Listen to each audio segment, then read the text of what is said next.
Your generation's brain is measurably shrinking in regions that control memory and self-control. Neuroscience has proven it. The strange part? The damage doesn't come from what's on the screen.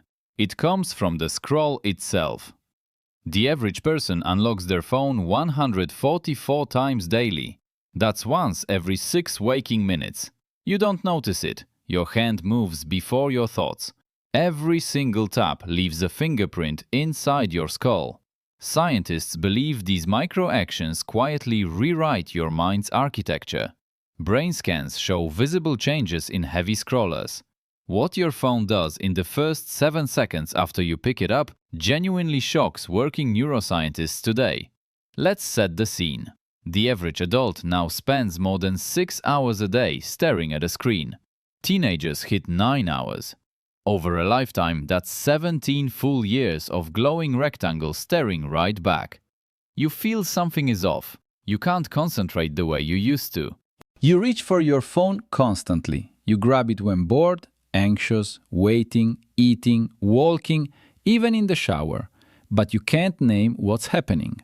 Here's the thing. Your brain is plastic. It physically rewires itself based on what you do most often. Repeat an action 10,000 times and your neurons literally reshape themselves to make that action easier. This is how you learned to walk, to read, to drive. It's also, unfortunately, how you learned to swipe. The smartphone is the most used tool in human history. No object has ever been touched more times, more often. Your brain has been quietly adapting to it 24 hours a day for over a decade now. 3 words matter here. Attention, your ability to hold focus on one thing at any given moment. Dopamine, the chemical your brain uses to predict rewards even before they actually arrive in your life. Gray matter, the dense tissue that handles thinking, memory, and emotion. Every single scroll touches all 3. But the real story starts with one tiny chemical hijack. Here's the first myth we need to kill. Most people think dopamine is the pleasure chemical. It isn't. Dopamine is actually the anticipation chemical inside you. It doesn't spike when you get the reward. It spikes when you merely might get one, unpredictably. Turns out this is the exact loop your phone was carefully engineered from the ground up to exploit. Imagine you're standing at a slot machine. You pull the lever.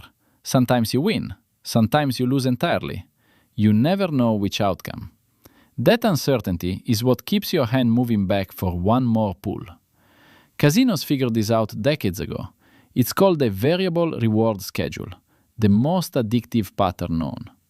Now look at your phone. You swipe. Sometimes a message, sometimes a like, sometimes absolutely nothing at all, sometimes something amazing. You never know which. Your thumb becomes the lever. Your feed becomes the spinning reels. This wasn't an accident. In 2007, a Stanford professor named B.J. Fogg opened a lab. It was dedicated to what he called persuasive design. His students built the notification systems you use daily. They build the pull to refresh gesture and the infinite scroll, studying which colors and sounds keep your brain hooked.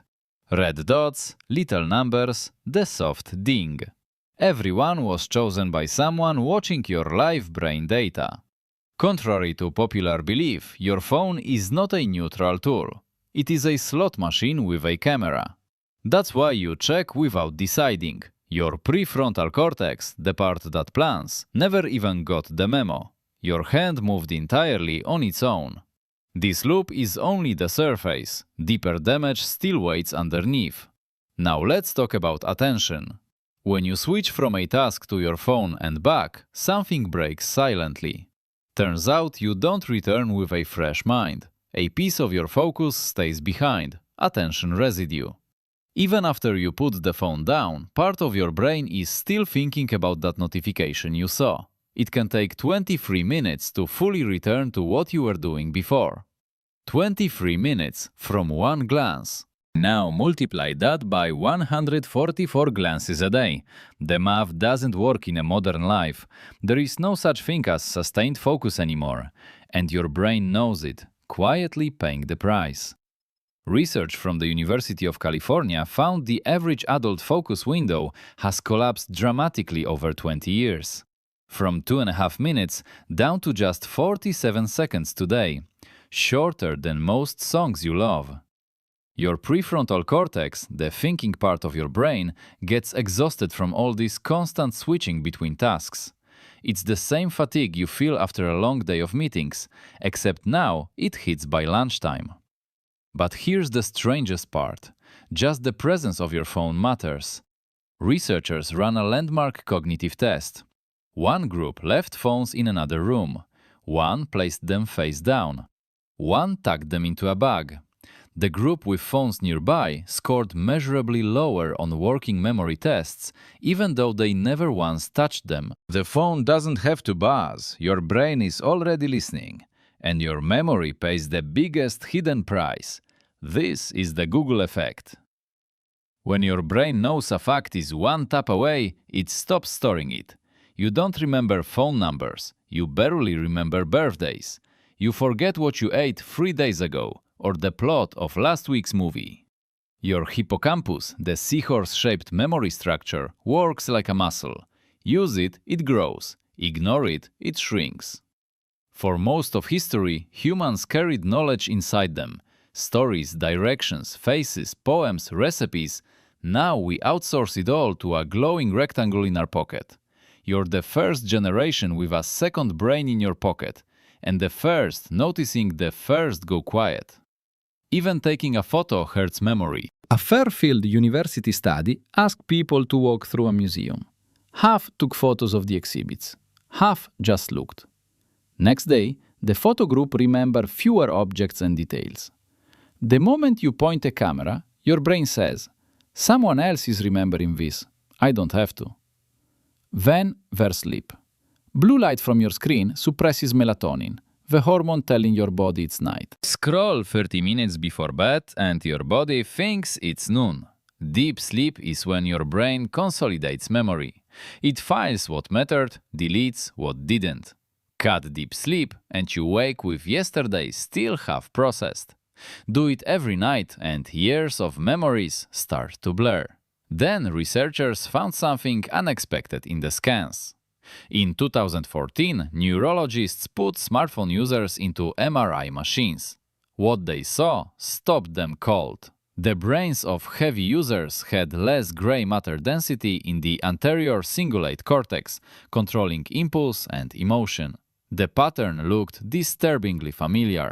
It matched the brain scans of people addicted to cocaine and heroin. Exactly.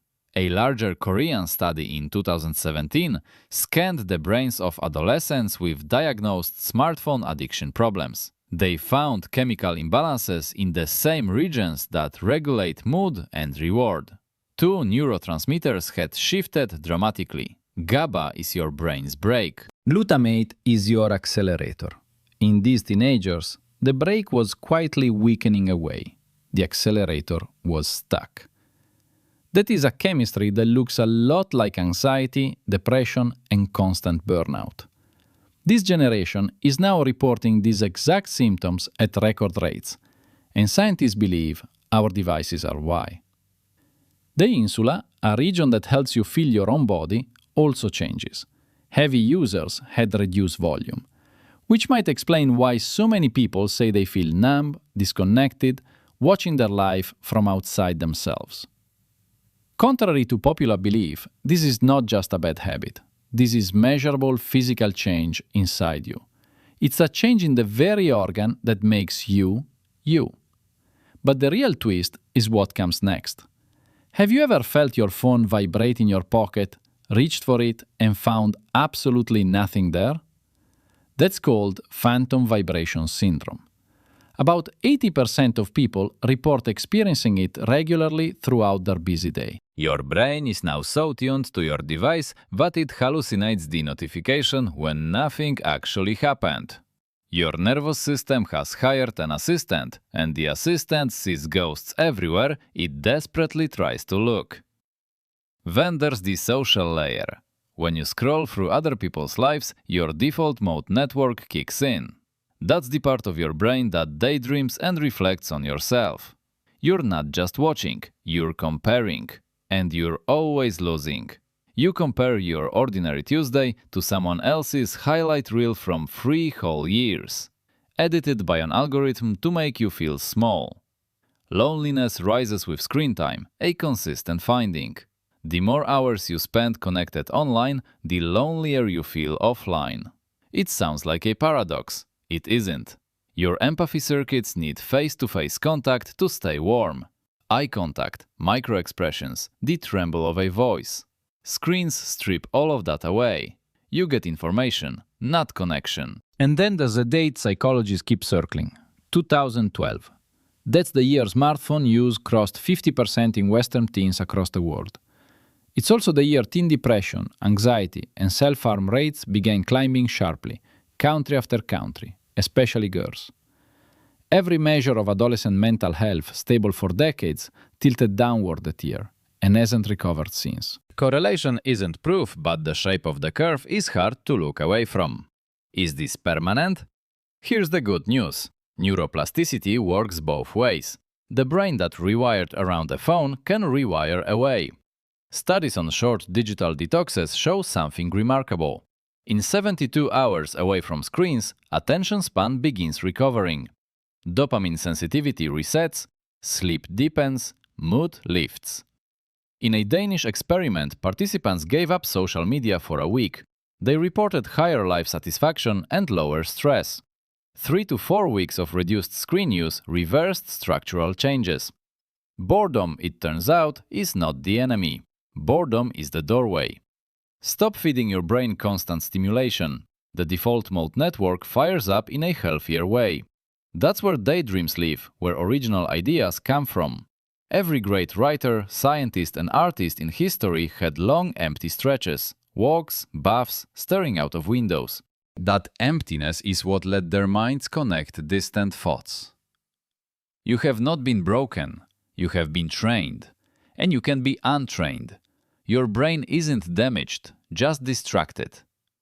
So what should you do starting tomorrow? Let's get practical. Not a lecture, just 5 things that work. Number 1. Turn on grayscale mode. Go into accessibility settings and drain the color from your screen. Every red dot was tuned to hijack you. Every bright thumbnail, every glowing up icon hijacks dopamine. Take away color and the pull weakens overnight. Your brain literally loses interest. Users report a 30 to 50% screen time drop within a week. Zero willpower. Number 2. Distance beats discipline. Don't try to resist your phone from 6 inches away. You will lose. Willpower is a finite resource. Distance isn't. Put the phone in another room while you actually try to work. Charge it outside the bedroom at night. Every extra step between you and the device gifts your prefrontal cortex. Number 3. Protect the first and last hour of your day. The first hour sets your emotional baseline. Fill it with notifications, and your nervous system starts the day locked in reactive mode from minute 1. The last hour before sleep is when your brain files the day away. Fill it with scrolling. Nothing consolidates. Try 1 week where the first hour and the last hour are phone-free. Read a page of anything. Look out a window. Talk to a person. You will feel like a different human by Friday afternoon. Number 4. Single task on purpose. Your brain did not evolve to hold 6 tabs open at once. Every single task you finish without switching is a rep at the gym for your prefrontal cortex. Set a timer for 25 minutes straight. Do 1 thing, not 2, just 1. Then rest, then repeat. Within 2 weeks, your baseline focus window stretches from 47 seconds back toward a real attention span. Number 5. The mindset shift that changes everything. Reframe who you actually are inside this whole system. On every free app you use, you are not the customer. You are the product being sold. Your attention gets sold in 10-second slices all day long to the highest bidder willing to pay. The moment you see it clearly, the spell weakens. You stop asking, why can't I stop scrolling? You start asking a sharper question instead. Who actually profits every single time I don't put this down? None of this is about hating your phone. Your phone is genuinely a miracle of modern engineering. It's a map, a library, a camera, a translator, a way to hear grandma's voice from miles away. The goal is not to throw it in the ocean. The goal is to use it, not be used. Small daily wins compound fast. A 20-minute walk without your phone. A dinner without any screen present. One notification turned off that never comes back on. These are tiny actions. They stack over weeks. Within a single month, most people who try them report feeling calmer, sharper, more present, more themselves. Your brain genuinely wants to come back to you. You just have to give it the room. And there's one deeper question about all of this that science, honestly, still cannot fully answer yet. We don't yet know what a lifetime on these devices does to the human mind. Honestly, nobody does. The oldest heavy smartphone users today are only in their 30s. No one alive knows how this ends. Children handed tablets at age 2 are the first generation to grow up entirely inside the algorithm. What their small brains will look like at 40, no one alive today can honestly predict for sure. That is the experiment we are all inside of right now together, whether we chose it or not. But here's the thing. You are not powerless inside that experiment, not even a tiny little bit. Every hour you protect, every walk without a device, every meal you eat while actually tasting food counts. Each one is a small act of neurological independence, quietly rewiring the same brain that scrolls all day. Your ancestors thousands of years ago sat by fires and told long stories with no distraction whatsoever. That same ancient brain is still sitting inside your skull. It just needs a little quiet to remember itself. If you found this useful, there's one more piece of the puzzle you really should see next. Sleep is where your brain quietly repairs almost everything a phone breaks: memory, mood, focus, immune strength. But most people are sleeping wrong in ways they don't even realize, and it quietly wrecks recovery. Watch this next to see how sleep rebuilds what phones erased inside your tired, overstimulated modern brain. Meanwhile, tell me honestly down in the comments, how many hours a day are you on your phone? No judgment, just curiosity. If videos like this help you think clearer, subscribe quietly for more brain deep dives. Take care of the organ that's quietly watching this right now.